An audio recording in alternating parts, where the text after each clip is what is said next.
Bonjour à tous et à toutes, je suis Naïla Glaise, présidente d'Eurocadre et je voudrais vous parler pendant 2 minutes aujourd'hui pourquoi c'est important de voter aux élections européennes. C'est une élection cruciale pour plusieurs raisons, notamment en raison des politiques d'austérité qui nous sont imposées par l'Union européenne et qui ont un impact très important sur le service public, avec un gouvernement français qui est pour la privatisation, nous l'avons vu avec le fret ferroviaire.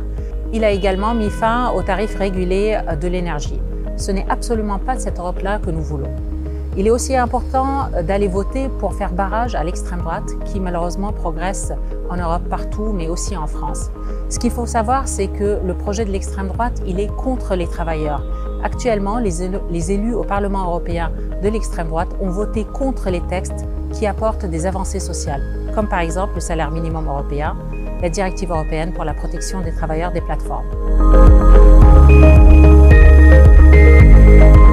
Nous avons réussi à obtenir des avancées sociales ces dernières années malgré le blocage du gouvernement français, notamment la directive européenne sur les travailleurs des plateformes qui, elle, prévoit la présomption de salariat dans certaines conditions, mais aussi l'encadrement de l'utilisation des algorithmes par les plateformes. Malgré le blocage du gouvernement français, cette directive a vu le jour récemment. Il a aussi essayé de bloquer la directive sur le devoir de vigilance qui, elle, responsabilise les entreprises en matière de normes sociales et environnementales, et également sur la directive contre les violences faites aux femmes.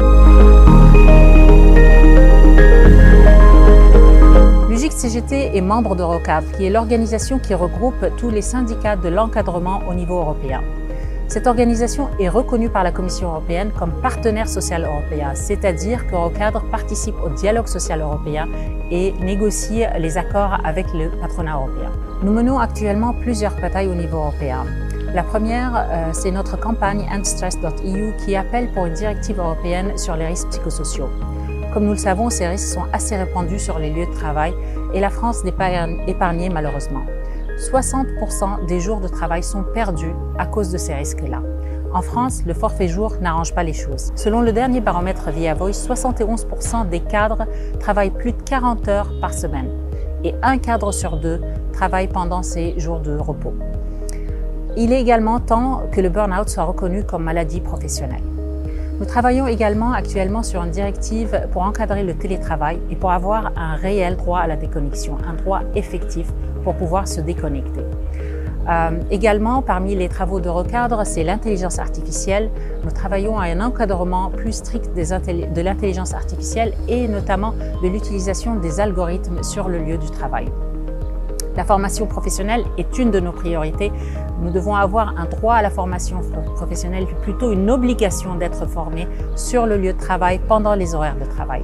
Il est aussi très important de renforcer la présence des organisations syndicales dans les entreprises, mais aussi lutter contre toute répression envers les syndicats. Le 9 juin, il est très important d'aller voter pour une Europe sociale, pour des partis qui sont pour les travailleurs. Et surtout, syndiquez-vous.